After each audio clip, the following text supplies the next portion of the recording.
Friends, welcome back to Manthan's vlog. ನಾನು ಕಲಾ. ಎಲ್ಲರೂ ಹೇಗಿದ್ದಾರೆ ಸ್ನೇಹಿತರೆ? ನಾನು ಕೂಡ ತುಂಬ ಚೆನ್ನಾಗಿದ್ದೀನಿ. ಸೊ ಬನ್ನಿ ಇವತ್ತಿನ ವ್ಲಾಗ್ನ ಶುರು ಮಾಡೋಣ. ಸೊ ಇವತ್ತಿನ ವ್ಲಾಗಲ್ಲಿ ನಿಮ್ಗೆ ಆಲ್ರೆಡಿ ಟಾಪಿಕ್ ಬಗ್ಗೆ ಗೊತ್ತಿರುತ್ತೆ. ಸೊ ಅದ್ರ ಬಗ್ಗೆ ಹೇಳ್ತೀನಿ.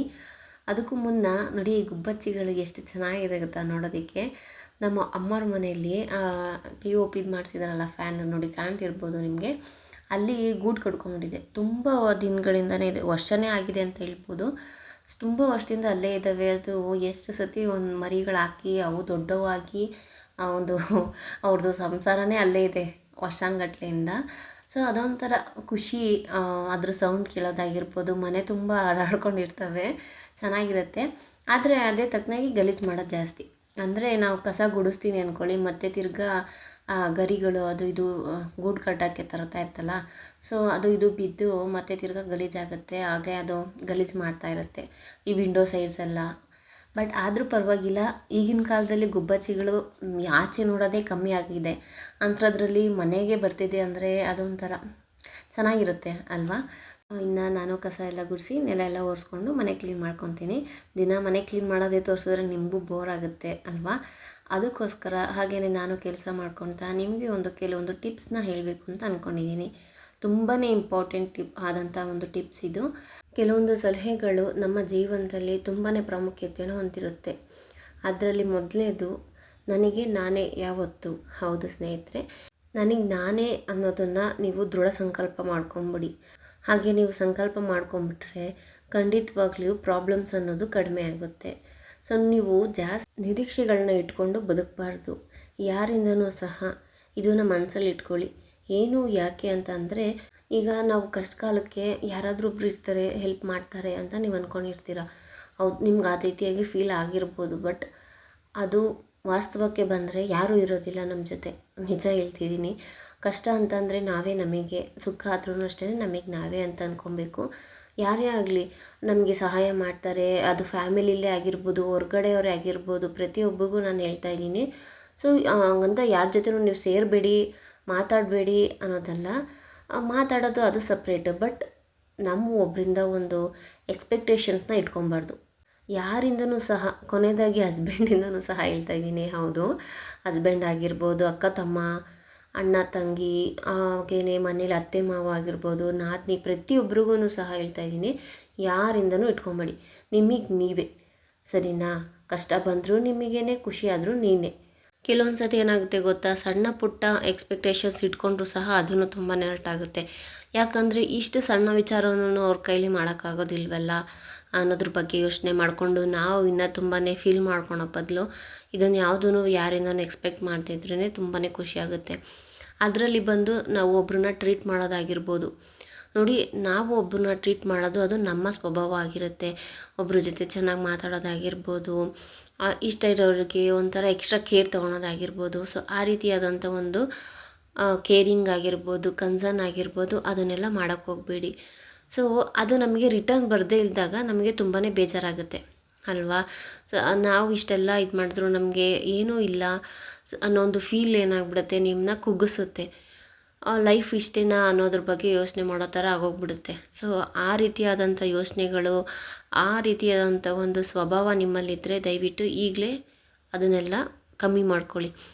ಹಾಗೆಯೇ ಒಬ್ರನ್ನ ಜಾಸ್ತಿ ಹಚ್ಕೊಳೋದಾಗಿರ್ಬೋದು. ಸೊ ಒಬ್ರನ್ನ ಜಾಸ್ತಿ ಹಚ್ಕೊಳೋದ್ರಿಂದ ಏನಾಗುತ್ತೆ ಅನ್ನೋದಾದರೆ, ಅದರಿಂದನೂ ನಮಗೆ ತೊಂದರೆನೇ ಆಗೋದು, ಇನ್ನೇನಾಗೋದಿಲ್ಲ. ಯಾಕೆ ಅಂತ ಹೇಳೋದಾದರೆ, ಜಾಸ್ತಿ ಹಚ್ಕೊಳೋದು ಅಂದರೆ ಲೈಕ್ ನೋಡಿ, ಅತಿ ಆದರೆ ಅಮೃತನೂ ವಿಷ ಅಂತ ಅನ್ನಿಸ್ಬಿಡುತ್ತೆ ಅಲ್ವಾ. ಸೊ ಹಾಗಾಗಿ ನಮ್ಮ ರೀತಿಯಲ್ಲಿ ನಾವು ಅದು ಕೇರಿಂಗ್ ಆಗಿರ್ಬೋದು, ಎಕ್ಸ್ಟ್ರಾ ಲವ್ ಅಂತಲೇ ಅನ್ಕೊಬೋದು. ಬಟ್ ಅವ್ರಿಗೆ ಅದೇನೋ ಒಂಥರ ಹಿಂಸೆ ಅನ್ಸೋದಾಗಿರ್ಬೋದು ಅಲ್ವಾ. ಹಾಗಾಗಿ ಯಾರನ್ನೂ ಜಾಸ್ತಿ ಹಚ್ಕೊಳೋಕ್ಕೆ ಹೋಗಬೇಡಿ. ಕೆಲವೊಂದು ಸಣ್ಣ ವಿಚಾರ ಅಂದರೆ ಲೈಕ್ ಎಲ್ಲನ ಹೋಗಬೇಕು ಅಂದ್ರೂ ನಾನು ಅವ್ರ ಜೊತೆನೇ ಹೋಗಬೇಕು, ಅವ್ರು ಬರಲಿಲ್ಲ ಅಂದರೆ ನಾನು ಹೋಗೋದೇ ಇಲ್ಲ ಅನ್ನೋ ಥರ ಆಗಿರ್ಬೋದು. ಅವ್ರು ಊಟ ಮಾಡಿದ್ರೇ ನಾನು ಊಟ ಮಾಡೋದು ಅನ್ನೋದಾಗಿರ್ಬೋದು. ಆ ರೀತಿಯಾದಂಥ ಒಂದು ಫೀಲಿಂಗ್ಸ್ನೆಲ್ಲ ಇಟ್ಕೊಳೋಕ್ಕೆ ಹೋಗಬೇಡಿ, ಓಕೆನಾ. ಸೊ ನೀವು ಅದೆಲ್ಲ ಬಿಟ್ಟು ಏನು ಮಾಡಬೇಕು ಅನ್ನೋದಾದರೆ, ನೀವು ಫಸ್ಟು ನಿಮ್ಮನ್ನು ಲವ್ ಮಾಡೋದನ್ನ ಸ್ಟಾರ್ಟ್ ಮಾಡಿ. ನಿಮ್ಮ ಬಗ್ಗೆ ನೀವು ಕೇರ್ ಮೇನಾಗಿ ನಮಗೆ ಒಂದು ಬೇಜಾರಾಗೋವಂಥ ವಿಷಯ ಅಂದರೆ, ನಮ್ಮ ಬಗ್ಗೆ ಯಾರು ಕೇರೇ ಮಾಡಲ್ಲ ಅಂತ ಅನಿಸ್ಬೋದು ಅಲ್ವಾ. ಆದರೆ ನಾವು ನಮ್ಮ ಬಗ್ಗೆ ಕೇರ್ ಮಾಡ್ತಾ ಇದ್ದೀವಾ? ಮೊದಲು ಅದನ್ನು ಯೋಚನೆ ಮಾಡಬೇಕಾಗತ್ತೆ. ಏನು ಹೇಳ್ತೀರಾ? ಕೇರ್ ಮಾಡ್ತಾ ಇದ್ದೀವಾ? ನಮಗೇನು ಇಷ್ಟ ಆಗುತ್ತೆ ಆ ರೀತಿಯಾಗಿ ನಾವಿರೋದು ನಮ್ಮ ಬಗ್ಗೆ ಒಂದು ಕೇರಿಂಗ್ ಅಂತಲೇ ಅನ್ಕೊಬೋದು. For example ನಮಗಿಷ್ಟವಾಗಂಥ ಊಟಗಳನ್ನ ತಿನ್ನೋದಾಗಿರ್ಬೋದು. ನಮಗೇನು ಇಷ್ಟ ಇರುತ್ತೆ ನಾವು ಮಾಡ್ಕೊಂಡು ತಿಂತೀವಾ ಹೇಳಿ? ಒಂದೊಂದು ಸತಿ ಅದು ಬೇರೆಯವ್ರಿಗೆ ಇಷ್ಟ ಆಗಲ್ಲ ಅಂತ ಮಾಡ್ದಲೇ ಹಂಗೆ ಬಿಟ್ಟಿರೋದುಂಟು ಅಲ್ವಾ? ಸೊ ಹಾಗಾಗಿ ನಮಗೇನು ಇಷ್ಟ ಇರುತ್ತೆ ಅದನ್ನು ಮೊದಲು ಮಾಡ್ಕೊಳೋದು, ನಮಗೇನು ಇಷ್ಟ ಅನ್ನೋದನ್ನು ನಾವು ಮೊದಲು ತಿಳ್ಕೊಳ್ಳೋಣ. ಕೆಲವೊಂದು ಸತಿ ಏನಾಗಿರುತ್ತೆ ಅಂದರೆ ಮದುವೆ, ಮಕ್ಕಳ ಜವಾಬ್ದಾರಿ, ಅದು ಇದು ಅಂತ ನಾವು ಯೋಚನೆ ಮಾಡ್ತಾ ನಮ್ಮ ಬಗ್ಗೆನೇ ನಾವು ಏನೂ ಯೋಚನೆ ಮಾಡ್ದಲೇ ಹಾಗೆ ಇರೋದುಂಟು ಅಲ್ವಾ? ಸೊ ನಮ್ಮ ಇಷ್ಟದ ಬಗ್ಗೆ ಯಾರು ಕೇರ್ ಮಾಡ್ತಾರೆ? ಯಾರೂ ಮಾಡಲ್ಲ. ರಿಯಾಲಿಟಿ ಅದೇನೇನೆ ಸ್ನೇಹಿತರೆ, ಯಾರೂ ಮಾಡೋದಿಲ್ಲ. ಬಿಕಾಸ್ ಎಲ್ಲರೂ ಅವ್ರವ್ರ ಕೆಲಸಗಳಲ್ಲಿ ತುಂಬಾ ಬ್ಯುಸಿ ಆಗಿರ್ತಾರೆ. ಸೊ ಅದರಲ್ಲಿ ನಾವೇನು ಮಾಡಬೇಕು ಅಂತಂದರೆ ನಮ್ಮ ಬಗ್ಗೆ ನಾವು ಕೇರ್ ಮಾಡ್ಕೊಬೇಕು. ನಮಗೇನು ಇಷ್ಟ ಅದನ್ನು ನಮ್ಮಿಂದಲೇ ನಾವು ನೋಡಿ. ನಾನೇನು ಹೇಳ್ತಾ ಇದ್ದೀನಿ ಅಂದರೆ ಅರ್ಥ ಮಾಡ್ಕೊಳ್ಳಿ. ನಮ್ಮ ಒಂದು ಖುಷಿ ನಮ್ಮಲ್ಲಿರುತ್ತೆ, ಅದನ್ನು ನಾವು ವ್ಯಕ್ತಪಡಿಸ್ಕೊಬೇಕು ಅಷ್ಟೇನೆ. ಸೊ ಬೇರೆಯವ್ರಿಗಿಂದ ನಾವು ಏನಾದರೂ ಆ ಖುಷಿನ ಎಕ್ಸ್ಪೆಕ್ಟ್ ಮಾಡಿದ್ರೆ ಖಂಡಿತವಾಗ್ಲೂ ಅದು ದುಃಖಕ್ಕೆ ಟರ್ನ್ ಆಗೋದು. ಏನು ಹೇಳ್ತೀರಾ? ಫಾರ್ ಎಕ್ಸಾಂಪಲ್ ಅಂತ ತಿಳ್ಕೊಳ್ಳಿ. ಏನು ಉದಾಹರಣೆ ಅಂತಂದರೆ, ಇವಾಗ ನಾವು ಮಾಮೂಲಿ ರೆಡಿ ಆಗ್ತೀವಿ. ಯಾಕೆ ರೆಡಿ ಆಗ್ತೀವಿ ಹೇಳಿ ನೋಡೋಣ? ನಾವು ಖಂಡಿತವಾಗ್ಲೂ ನಮಗೋಸ್ಕರ ರೆಡಿ ಆಗೋದಿಲ್ಲ. ಲೈಕ್ ಏನಾದರೂ ಹಸ್ಬೆಂಡ್ ನಮ್ಮನ್ನ ನೋಡಿ ಏನಾದರೂ ಒಂದು ಕಾಂಪ್ಲಿಮೆಂಟ್ ಕೊಡ್ತಾರೆ ಅನ್ನೋ ಒಂದು ಆ ಭಾವನೆಯಲ್ಲಿ ನೀವು ರೆಡಿ ಆಗ್ತೀರ ಅಂದ್ಕೊಳ್ಳಿ. ಅದು ಏನಾಗುತ್ತೆ, ಹರ್ಟ್ ಆಗುತ್ತೆ. ಕೆಲವೊಂದು ಸತಿ ಅವ್ರು ಏನು ಕಾಂಪ್ಲಿಮೆಂಟ್ ಮಾಡೋದೇ ಇಲ್ಲ ಅಂದಾಗ ನಿಮ್ಮ ಒಂದು ಫೇಸು ಡಲ್ ಆಗಿಬಿಡುತ್ತೆ ಅಲ್ವಾ? ಸೊ ಅದನ್ನು ಬಿಟ್ಬಿಟ್ಟು ನಾವು ಏನಕ್ಕೆ ರೆಡಿ ಆಗಬೇಕು? ನಾವು ನಮಗೆ ಚೆನ್ನಾಗಿ ಕಾಣಬೇಕು. ಫಸ್ಟಾಗಿ ನಾವು ಇನ್ನೊಬ್ರಿಗೆ ಚೆನ್ನಾಗಿ ಕಾಣಲಿ ಅಂತ ನೀವು ರೆಡಿಯಾಗಿ ಹೋಗಬೇಡಿ. ನನಗೆ ನಾನು ಚೆನ್ನಾಗಿ ಕಾಣಬೇಕು. ಏನಾಗುತ್ತೆ, ಒಂದು ಸತಿ ಮನೇಲೇ ಇದ್ದು ಎಲ್ಲೂ ಹೋಗೋದಿಲ್ಲ ಅಂತ ಬೋರ್ ಆಗಿಬಿಡುತ್ತೆ. ಸೊ ಏನಕ್ಕೆ ಎಲ್ಲ ನಾವು ಹೋದರೆ ಮಾತ್ರ ನಾವು ರೆಡಿ ಆಗಬೇಕಾ? ಮನೇಲಿದ್ದಾಗ ಯಾಕೆ ನಾವು ರೆಡಿ ಆಗಬಾರ್ದು? ಏನು ಹೇಳ್ತೀರಾ? ಎಲ್ಲೋ ಒಂದು ಕಡೆ ಮನೆ ಕೆಲಸ, ಮಕ್ಕಳು, ಅದು ಇದು ಅನ್ನೋ ಒಂದು ಕೆಲಸದ ಒತ್ತಡಗಳಾಗಿರ್ಬೋದು. ಸೊ ಅದರಲ್ಲಿ ನಮ್ಮನ್ನು ನಾವು ಮರಿತಿದ್ದೀವೇನೋ ಅಂತ ಅನಿಸ್ಬಿಡುತ್ತೆ. ಆವಾಗ ನಾವೇನು ಮಾಡ್ತೀವಿ, ಬೇರೆಯವರಿಂದ ಒಂದು ಹೆಲ್ಪ್ನ ಎಕ್ಸ್ಪೆಕ್ಟ್ ಮಾಡ್ಬೋದು ಅಲ್ವಾ? ಸೊ ಆ ರೀತಿಯಾದಂಥ ಒಂದು ಎಕ್ಸ್ಪೆಕ್ಟೇಷನ್ಸನ್ನು ಇಟ್ಕೊಳಕ್ಕೆ ಹೋಗಬೇಡಿ. ಯಾಕಂತ ಹೇಳಿದ್ರೆ ನೋಡಿ, ಯಾವತ್ತೇ ಇದ್ರೂ ನಮ್ಮ ಕಷ್ಟ ನಮಗೆ ಮಾತ್ರನೇ ಗೊತ್ತಾಗೋದು. ಹೇಳ್ತಾರೆ ಕೆಲವರು, ನಾನು ನಿಮ್ಮನ್ನ ಚೆನ್ನಾಗಿ ಅರ್ಥ ಮಾಡ್ಕೊಂಡಿದ್ದೀನಿ ಹಾಗೆ ಹೀಗೆ ಅಂತ. ಬಟ್ ಅದು ಎಷ್ಟೇ ಹೇಳಿದ್ರೂ ಅದು ಖಂಡಿತವಾಗ್ಲೂ ನಮ್ಮನ್ನು ನಾವು ಅರ್ಥ ಮಾಡ್ಕೊಂಡಷ್ಟು ಬೇರೆಯವ್ರು ಯಾರೂ ಅರ್ಥ ಮಾಡ್ಕೊಳಕ್ಕೆ ಸಾಧ್ಯನೇ ಇಲ್ಲ ಅಲ್ವಾ? ಸೊ ನಮ್ಮನ್ನು ನಾವು ಮೊದಲು ಅರ್ಥ ಮಾಡ್ಕೊಳ್ಳೋಣ. ನಮಗೇನು ಬೇಕು ಅನ್ನೋದನ್ನು ನಾವು ತಿಳ್ಕೊಳ್ಳೋಣ. ಬೇರೆಯವ್ರಿಗೋಸ್ಕರ ಬದುಕೋದಾಗಿರಲಿ, ಬೇರೆಯವರಿಂದ ನಾವೇನಾದರೂ ಭಾವಿಸೋದಾಗಿರಲಿ, ಅದು ಯಾವುದೂ ಇಟ್ಕೊಳಕ್ಕೆ ಹೋಗಬಾರ್ದು. ಇದನ್ನೆಲ್ಲ ಬಿಟ್ಟಾಕಿದ್ರೆ ಲೈಫಲ್ಲಿ ನಿಜವಾಗ್ಲೂ ಆಗ ಗೊತ್ತಾಗುತ್ತೆ ರಿಯಾಲಿಟಿ ಏನು ಅನ್ನೋದನ್ನು. ಸೊ ಈ ರೀತಿಯಾಗಿ ನಾವು ಒಂದು ಫ್ರೀ ಮೈಂಡೆಡ್ ಆಗಿರಬೇಕು. ಸೊ ಯಾರಿಂದಲೂ ಏನೂ ಎಕ್ಸ್ಪೆಕ್ಟ್ ಮಾಡಬಾರ್ದು. ನಮಗೆ ನಾವೇ ಅನ್ನೋದನ್ನು ಮಾತ್ರ ನೀವು ಯಾವತ್ತೂ ಮರೀಲೇಬಾರ್ದು ಲೈಫಲ್ಲಿ. ಇದು ಕೊನೆ ತನಕನೂ ಆಗಿರುತ್ತೆ. ಸೊ ಮಕ್ಕಳಿಂದನೂ ಅಷ್ಟೇ, ನಾನು ಪ್ರತಿಯೊಂದು ಸ್ಟೇಜಲ್ಲೂ ಹೇಳ್ತಾ ಇದ್ದೀನಿ. ತಂದೆ ತಾಯಿ ಆಗಿರ್ಬೋದು, ಅಣ್ಣ ತಮ್ಮಂದಿರಾಗಿರ್ಬೋದು, ಅಕ್ಕನೇ ಆಗಿರ್ಬೋದು, ಅವರೆಲ್ಲ ನಮ್ಮ ಒಂದು ಅವ್ರ ಹತ್ರ ನಮ್ಮ ನೋವನ್ನ ಹೇಳ್ಕೊಬೋದೇ ಹೊರತು ಅವರಿಂದ ನಾವು ಏನಾದರೂ ಒಂದು ಸಹಾಯ ಮಾಡ್ತಾರೆ ಅನ್ನೋದನ್ನು ಎಕ್ಸ್ಪೆಕ್ಟ್ ಮಾಡ್ಕೊಳಕ್ಕೆ ಹೋಗಬೇಡಿ. ಇಫ್ ಇನ್ ಕೇಸ್ ನಾವು ಎಕ್ಸ್ಪೆಕ್ಟ್ ಮಾಡ್ತಿಲ್ದಿರೇ ಅದು ಬಂದರೆ ನಮಗೆ ಖುಷಿ ಆಗುತ್ತೆ. ಅದು ಉಲ್ಟಾ ಆದರೆ ಏನಾಗುತ್ತೆ, ನೋವಾಗುತ್ತೆ. ಸೊ ಆ ಒಂದು ನೋವನ್ನ ಅನುಭವಿಸಿದ್ಯಲ್ಲ, ತುಂಬಾ ವರ್ಸ್ಟ್ ಟೈಮ್ ಅಂತಲೇ ಹೇಳ್ಬೋದು. ಅದು ಬೇಗನೆ ಅದರಿಂದ ಆಚೆ ಬರೋದಕ್ಕೂ ಕಷ್ಟ ಆಗುತ್ತೆ ನಮಗೆ. ಸೊ ಹಾಗಾಗಿ ಹೇಳ್ತಾ ಇದ್ದೀನಿ, ಮೊದಲು ನಮಗೆ ನಾವು ಪ್ರಿಯಾರಿಟಿನ ಕೊಟ್ಕೊಳ್ಳೋಣ. ಅದಾದ ನಂತರ ಗಂಡ ಆಗಿರ್ಬೋದು, ಮಕ್ಕಳಾಗಿರ್ಬೋದು, ಬಾಕಿ ಸಬ್ಬು. ಅದಕ್ಕಿಂತ ಮುಂಚೆ ಯಾರು? ನಾನು ಒಬ್ಬರ ಬಗ್ಗೆ ಕಾಳಜಿ ವಹಿಸ್ಬೇಕು ಅಂದರೆ ಮೊದಲು ನಾನು ಚೆನ್ನಾಗಿರಬೇಕು ಅಲ್ವಾ? ಮೊದಲು ನಾನು ಚೆನ್ನಾಗಿರ್ಬೇಕಂದ್ರೆ ನನ್ನ ಬಗ್ಗೆ ನಾನು ಕಾಳಜಿನ ವಹಿಸ್ಕೊಬೇಕು. ಏನು ಹೇಳ್ತೀರಾ? ಸೊ ಈಗ ನಾನು ನನ್ನ ಮಗಳ ಜೊತೆ ಅಂಗಡಿಗೆ ಹೋಗ್ತಾಯಿದ್ದೀವಿ. ಇಬ್ರಿಗೂ ಜಾಮೂನ್ ಬೇಕಂತೆ, ಜಾಮೂನ್ ಮಾಡಿಕೊಡಿ ಅಂತ ಹೇಳ್ತಾಯಿದ್ರು. ಮನೇಲಿತ್ತು, ಬಟ್ ಅದು ನೋಡೇ ಅವರು ಹೇಳ್ತಾಯಿದ್ದಿತ್ತು ಮಾಡಿಕೊಡಿ ಅಂತ. ಕಮ್ಮಿ ಅಂದರೆ 1 ಪ್ಯಾಕೆಟ್ ಏನೋ ಇತ್ತು ಅಷ್ಟೇನೆ. ಸೊ ಅದರಲ್ಲಿ ಸಾಲೆಲ್ಲ ಮಾಡಿದ್ರು. ಅದಕ್ಕೋಸ್ಕರ ಮತ್ತೆ ತೊಗೊಂಬರೋಣ ಅಂತ ಹೋಗ್ತಾಯಿದ್ವಿ. ಸೊ ನನ್ನ ಮಗಳಿಗಂತೂ ಜಾಮೂನ್ ಅಂದರೆ ತುಂಬ ಇಷ್ಟ. ಈ ಅಡ್ವರ್ಟೈಸ್ಮೆಂಟ್ ಎಲ್ಲ ನೋಡ್ಬಿಟ್ರೆ ಸಾಕು, ಯಾವಾಗ ಮಾಡಿಕೊಡ್ತೀಯಾ ಅಂತ ಇದ್ಲು. ಸೊ ಹಾಗಾಗಿ ಮಾಡ್ತಾಯಿದ್ದೀನಿ. ಫಸ್ಟು ಪಾಕಕ್ಕೆ ಇಡ್ತಾಯಿದ್ದೀನಿ. ಸೊ 2 ಗ್ಲಾಸಷ್ಟು ಸಕ್ಕರೆನೇ ಹಾಕ್ಕೊಂಡು, ಏಲಕ್ಕಿನ ಹಾಗೆಯೇ ಪುಡಿ ಏನು ಮಾಡಾಕಿಲ್ಲ, ಹಾಗೆಯೇ ಹಾಕಿದ್ದೀನಿ, ಸುಮ್ಮನೆ ಫ್ಲೇವರ್ಗೋಸ್ಕರ ಅಲ್ವಾ. ಸೊ ಹಾಗೇ ಹಾಕಿದೆ. ಇನ್ನು ನಾನು MTR ಜಾಮೂನ್ ಮಾಡ್ತಿದ್ದೀನಿ. ಲೈಕ್ ನಾನು ಯಾವಾಗಲೂ ಅಷ್ಟೇನೆ MTRನೇ ತೊಗೊಳೋದು. ಜಾಮೂನ್ದು ಅದು ಫ್ಲೇವರೇ ಚೆನ್ನಾಗಿರುತ್ತೆ, ಸಾಫ್ಟಾಗೂ ಬರುತ್ತೆ. ಸೊ ಇದಕ್ಕೆ ನಾನು ಫಸ್ಟು ಒಂದು ಸ್ವಲ್ಪ ಹಾಲು ಹಾಕ್ಕೊಂಡು ಮಿಕ್ಸ್ ಮಾಡ್ಕೊತೀನಿ. ಹಾಲನ್ನು ಹಾಕ್ಕೊತೀನಿ, ಹಾಗೆಯೇ ನೀರನ್ನು ಸಹ. ಪೂರ್ತಿ ಹಾಲಲ್ಲೇ ಏನು ಕಲಸೋದಿಲ್ಲ, ಒಂದು ಸ್ವಲ್ಪ ಹಾಲು ಸಹ ಹಾಕ್ಕೊತೀನಿ, ಹಾಗೆಯೇ ನೀರಲ್ಲಿ ಚೆನ್ನಾಗಿ ಮಿಕ್ಸ್ ಮಾಡ್ಕೊತೀನಿ. ಚೆನ್ನಾಗಿ ಸಾಫ್ಟಾಗಿ ಬರಬೇಕು ಅಂತಂದರೆ ಇವಾಗ ನಾವು ಚಪಾತಿಗೆಲ್ಲ ಹೆಂಗೆ ಕಲಿಸ್ತೀವಲ್ಲ ಲೈಕ್ ಅದೇ ಥರನೇ ಚೆನ್ನಾಗಿ ಮಿದ್ದು ಕಲಿಸ್ತಾ ಇರಬೇಕು. ಇದಕ್ಕೆ ಲಾಸ್ಟಲ್ಲಿ ತುಪ್ಪನೂ ಹಾಕ್ಬಿಟ್ಟು ಮಿಕ್ಸ್ ಮಾಡಿರ್ತೀನಿ.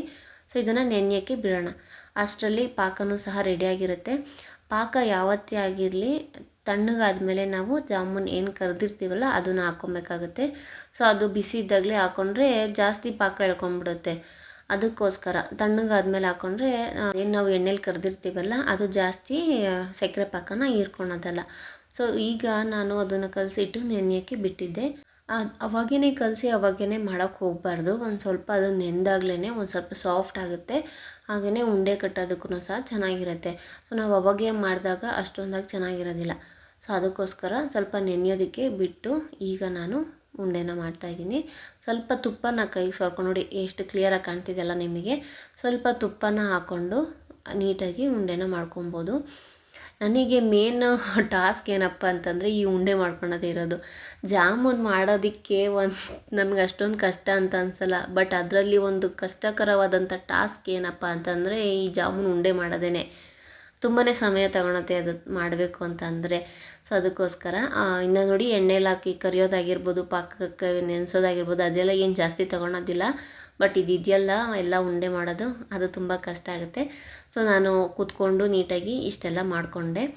ಒಬ್ಬಳೇ ಮಾಡೋದಕ್ಕೂ ಸಹ ಟೈಮ್ ಆಯಿತು. ಸ್ವಲ್ಪ ಟೈಮ್ ತೊಗೊಳತ್ತೆ ಅಂತ ನಾನು ಹೇಳಿದ್ನಲ್ಲ.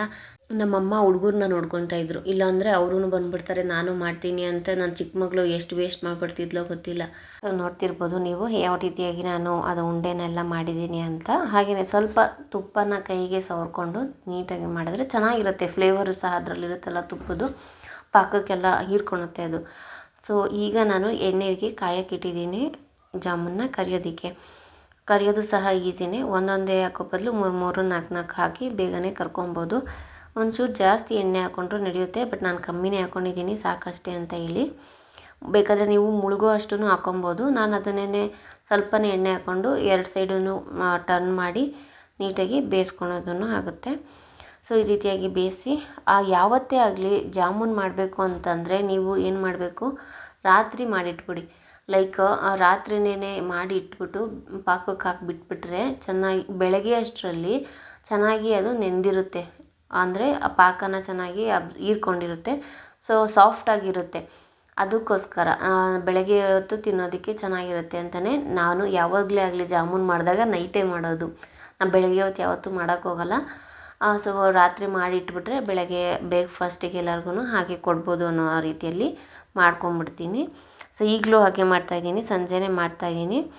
ಎಲ್ಲನೂ ಚೆನ್ನಾಗಿ ಕರೆದು ಈಗ ಪಾಕಕ್ಕೆ ಹಾಕಿ ಬಿಟ್ಬಿಡ್ತೀನಿ. ನಾನು ಇಷ್ಟು ಮಾಡೋಷ್ಟರಲ್ಲೇ ನಮ್ಮ ಹುಡುಗರು ಎಷ್ಟು ತಿಂದ್ಬಿಟ್ರೋ ಗೊತ್ತಿಲ್ಲ. ಹೋಗೋದು ಬರೋದು ಈಸ್ಕೊಂಡು ತಿಂತಾ ಇರೋದು. ನಾನು ಹೇಳ್ತಾ ಇದ್ದೀನಿ ಸ್ವಲ್ಪ ಹೊತ್ತು ಆದಮೇಲೆ ತಿನ್ನಿರಂತೆ ಬಿಡಪ್ಪ ಅಂತಂದರು. ಇಲ್ಲ ಹಂಗೆ ಕಾಯ್ತಾ ಇದ್ದಾರೆ ಯಾವಾಗ ಮಾಡ್ತಾರೆ ನಮ್ಮಮ್ಮ, ಯಾವಾಗ ಕೊಡ್ತಾರೆ ಅಂತ ಹೇಳಿ.